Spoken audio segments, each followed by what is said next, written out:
sing of your marvelous works.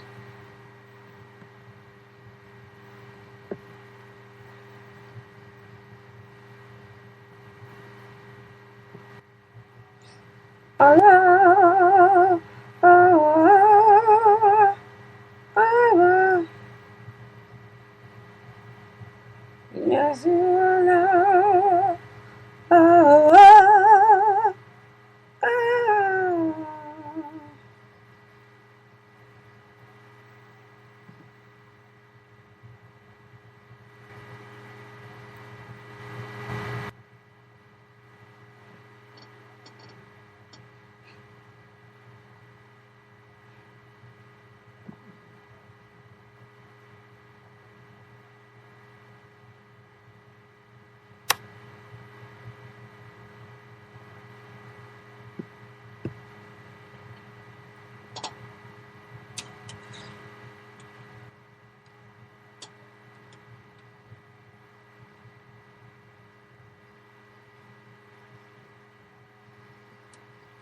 Yes, you are Lord of all. J.J. Harrison and Youthful Praise featuring Bishop Hezekiah Walker and the song called Lord of All right here on Guts, Gospel United Saved, a variety talk show with Christian point of view, hoping that you will have the guts to tell somebody about Jesus. I'm your host, Nikki V. Little news you can use, something I found interesting, maybe you will as well.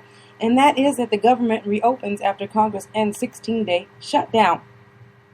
The government reopened its doors Thursday after a battle-weary Congress approved a bipartisan measure to end a 16-day partial shutdown and avert the possibility of an economic jarring default on U.S. obligations. Early Thursday, President Barack Obama signed the measure, which the House and Senate passed late Wednesday, ending a brawl with Republicans who tried to use the must-pass legislation to mount a last-ditch effort to derail the president's landmark health care law and demand concessions on the budget. The White House directed all agencies to reopen promptly and in an orderly fashion. Furloughed federal employees across the country are expected to return to work Thursday. The impasse had shuttered national parks and monuments and mostly closed down NASA, the Environmental Protection Agency, and the Interior Department. Critical functions of government went on as usual, and most federal employees won't see their paychecks delayed, but the closure and potential default weighed on the economy and spooked the financial markets. There were signs early Thursday that the federal government was slowly coming back to life. We're back from the hashtag shutdown. The Smithsonian Institute crowded on Twitter, announcing that museums would reopen Thursday and the National Zoo in Washington on Friday. Standard & Poor's estimated the shutdown has taken $24 billion out of the economy, and the Fitch credit rating agency warned Tuesday that it was reviewing its AAA rating on the U.S. government debt for a possible downgrade. President Obama and his Democratic allies on Capitol Hill were the decisive winners in the fight, which was sparked by Tea Party Republicans like Senator Ted Cruz of Texas, who prevailed upon skeptical GOP leaders who to use normally routine short-term funding bill to defund the 2010 healthcare law known as Obamacare. We fought the good fight. We just didn't win, House Speaker John Boehner, Republican representative from Ohio, conceded in a radio interview. He was given positive reviews from Republicans for his handling of the crisis, though it again exposed the tenuous grasp he holds over the fractious House GOP conference. The agreement was broken by the Senate's top Democrat, Majority Leader Harry Reid of Nevada, and its Republican leader Mitch McConnell of Kentucky. They stepped in after the House was unable to coalesce around Republican-only approach Tuesday. McConnell is up for re-election next year, and his Tea Party primary opponent issued a statement blasting his role. When the stakes are highest, Mitch McConnell can always be counted on to sell out conservatives, Matt Belvin said. In the House, conservatives praised Boehner for tenacity.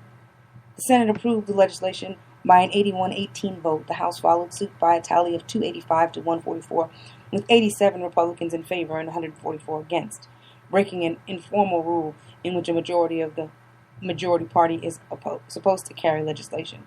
Democrats unanimously supported the bill, even though it locks in funding at levels required by across-the-board spending cuts known as sequestration. The legislation would fund the government through January 15th and permit it to borrow normally through February 7th, through Treasury Secretary Jacob Lew retained the capacity to employ accounting maneuvers to create wiggle room on the debt limit into mid-March or so. The shutdown sent GOP approval rating numbers reeling in public opinion polls and exasperated veteran lawmaker who saw it and the possibility of default as folly. The shutdown sent GOP approval rating numbers reeling in public opinion polls and exasperated veteran lawmakers. After 2 long weeks, it is time to end this government shutdown. It's time to take the threat of default off the table. House Appropriations Committee Chairman Harold Rogers, Republican of Kentucky, said before the vote, it's time to restore some sanity to this place. Most House Republicans opposed the compromise bill for failing to do anything about deficits and debt. All this does is delay the fight 4 months, Representative Mo Brooks, Republican from Alaska, said. We need to get to the underlying cause of the problem, which is our out-of-control spending and deficits, and fix it before it's too late and we go down the toilet to bankruptcy, because that's where America is headed. The bill's passage was only a temporary truce that sets up another collision between President Obama and the Republicans over spending and borrowing early next year. It's the second time this year that Congress has passed legislation to increase the government's borrowing cap with few, if any, conditions on the president, and reversing a 2011 precedent in which the threat of default was used to extract $2.1 trillion in spending cuts from a politically wounded President Obama. With the shutdown behind us, President Obama said after the Senate vote, we now have an opportunity to focus on a sensible budget that is responsible, that is fair, and that helps hardworking people all across this country.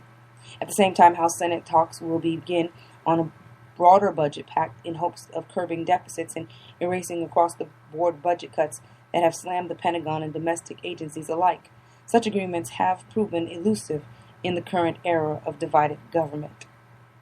No one thinks this will be easy, Senate Budget Committee Chairman Patty Murray, Democrat from Washington, said of budget negotiations. Murray and House Budget Committee Chairman Paul Ryan, Republican of Wisconsin, along with their ranking minority members, immediately scheduled a breakfast meeting for Thursday to break the ice.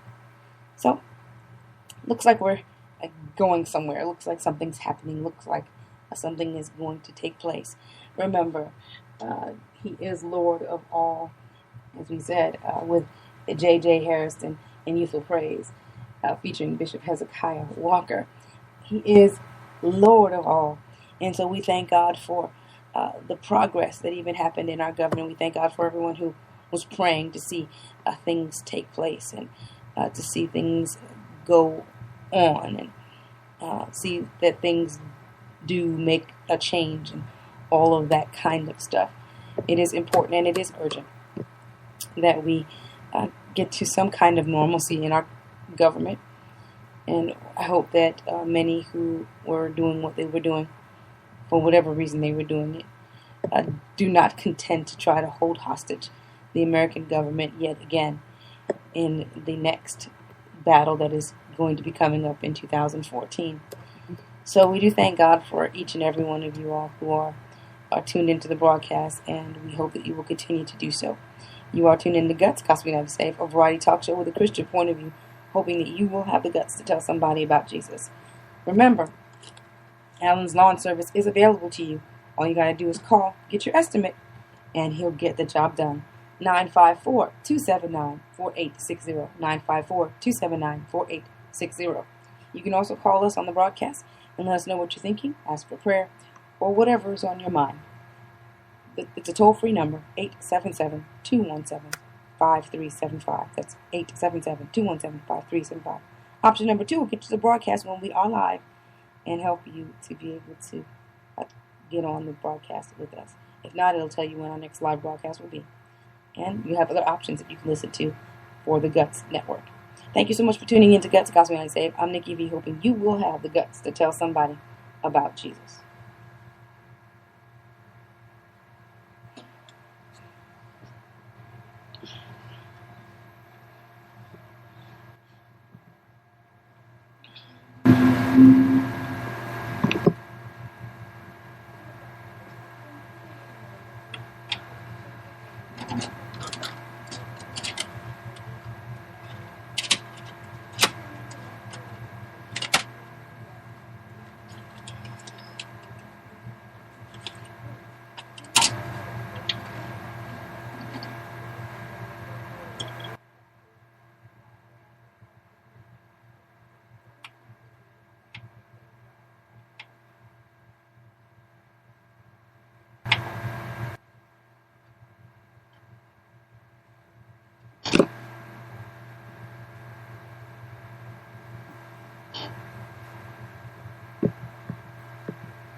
Give us, Lord, I know your name.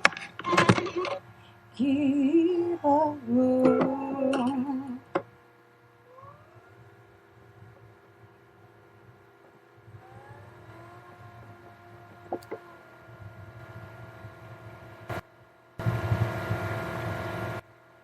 Give us, Lord, I know you're able.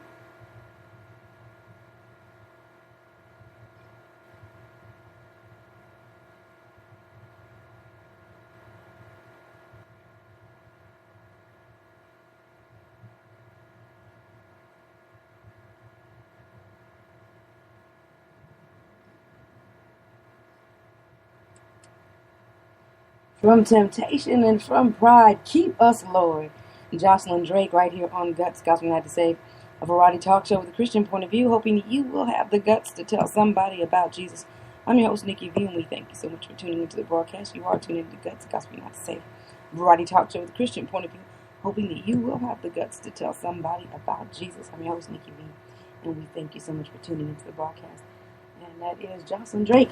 Keep us, Lord, because we know that you're able. And talking about being able, a son is born. We're getting back to the blessing of Ishmael and Isaac. When a son was finally born to him, Abraham was 99 years old. It had been 24 years since he had obeyed the call of God and left his homeland of Haran. After he separated from his nephew, Lot, Abraham enjoyed the favor of God, including his defeating the Eastern Alliance of Kings. God made a formal covenant with this faithful servant that specified 3 particular promises. First, Abraham would father a child of his own body. Second, Abraham was told that what will become of his offspring for the next several generations. And finally, he would come to possess a specific land. These are the promises God made.